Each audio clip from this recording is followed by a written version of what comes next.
ఈ కొండపైన ఉన్న వెంకటేశ్వర స్వామిని చూడడానికి నిజంగా మన రెండు కళ్ళు సరిపోవు. స్వామివారు ఇక్కడ స్వయంభూగా వెలవకపోయినా కోరిన కోరికలు తీర్చే ఆ ఏడు కొండల వెంకన్న స్వామి ఇక్కడ ఉన్నారని చెప్పి భక్తులు భావిస్తూ ఉంటారు.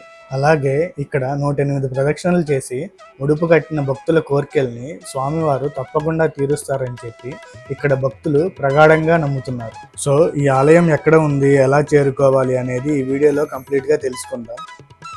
జగద్గిరిగుట్ట బస్ స్టాప్ పక్కన ఇలా కమాన్ ఒకటి ఉంటుంది. మనం ఈ కమాన్ లోపలికి వెళ్ళాలన్నమాట. ఇక్కడ నుంచి టెంపుల్ ఒక 1/2 కిలోమీటర్ ఉంటుంది. ఈ టెంపుల్కి 2 మార్గాలు ఉంటాయి. ఒకటేమో మెట్ల దారి, ఇంకోటేమో డైరెక్ట్గా మన వెహికల్ మీద టెంపుల్ వరకు వెళ్ళిపోవచ్చు కొండపైకి. సో ఇక్కడ ఒక కమాన్ ఒకటి కనిపిస్తుంది కదా, ఈ కమాన్లోంచి వెళ్తే మెట్ల దారి, అలాగే స్ట్రైట్గా వెళ్ళిపోతే మాత్రం మనం డైరెక్ట్గా టెంపుల్ వరకు వెళ్ళిపోవచ్చు వెహికల్ మీద. నేను మెట్ల దారిలో వెళ్దామని చెప్పి ఇలా కమాన్ లోపలికి వెళ్తున్నాను. అండ్ ఇక్కడ చూసారా, ఇవన్నీ షాప్స్ ఉన్నాయి.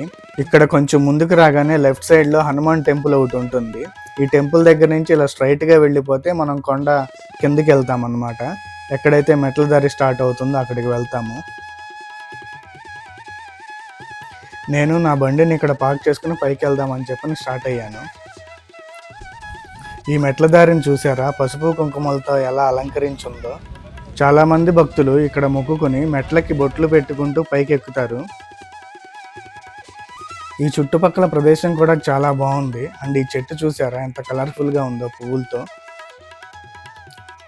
అలాగే ఈ కొండ మొత్తం మీకు ఎక్కడ చూసినా గోవిందనామాలు కనిపిస్తూ ఉంటాయి.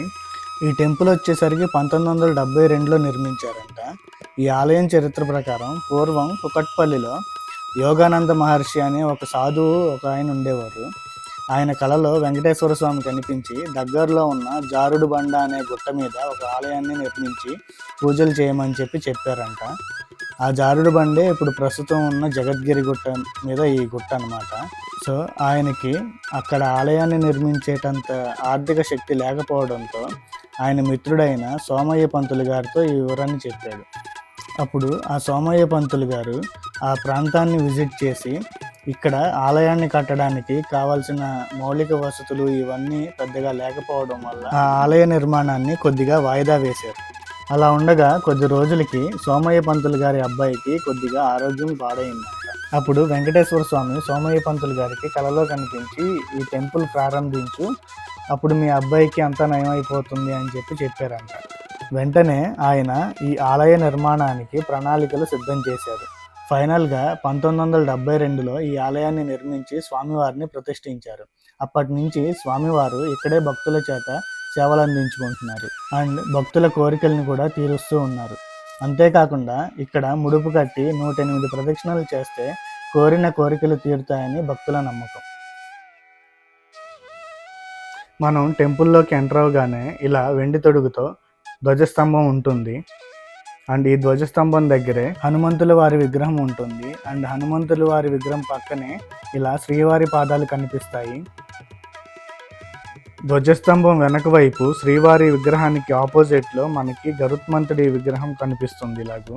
అలా ఆలయం లోపలికి వెళ్ళిన వెంటనే బంగారు రంగు దర్వాజాల లోపల నుండి మహాసుందరమైన వెంకటేశ్వర స్వామి కనిపిస్తూ ఉంటారు. అలాగే ఎడమవైపు అంటే వెంకటేశ్వర స్వామికి కుడివైపున పద్మావతి అమ్మవారు కనిపిస్తారు.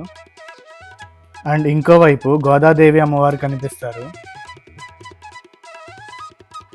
ఆలయ ప్రాంగణం అంతా చాలా విశాలంగా ఉంటుంది. ఎందుకంటే ప్రతి సంవత్సరం వసంత పంచమి రోజు స్వామివారికి బ్రహ్మోత్సవాలు జరుపుతారు. ఆ బ్రహ్మోత్సవాలు చాలా వైభవంగా జరుగుతాయంట. పెద్ద తిరునాళ్ళల్లే జరుగుతాయంట ఇక్కడ.